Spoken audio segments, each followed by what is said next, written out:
Mayamang buhay. This is Rod Mercado Financial Rescue. Siguro hindi kayo magtataka na 2 in 3 adults say that money is a significant source of stress in their life. And to think na 80% of Americans have consumer debt. Ang pagkakabaon sa utang ay maaaring magresulta sa stress at depression.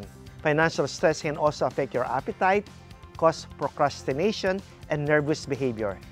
Sa totoo lang, debt is a normal part naman of the financial life of every person. Maaring may mga pangyayari lang na hindi maiwasan kaya nababaon yung iba sa utang.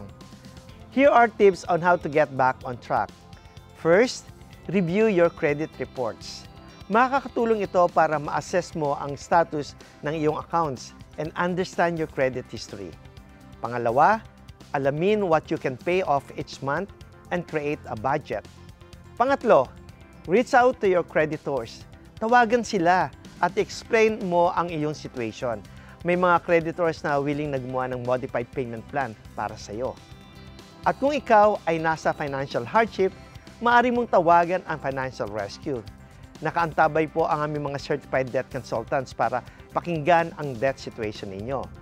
Financial Rescue is here to help with our lowest fee guarantee and no fees until account is settled offer. You can call 877-973-3287 or visit financialrescuellc.com for more details. Ito po si Rod Mercado na nagsasabing take care of your wealth and your mental health.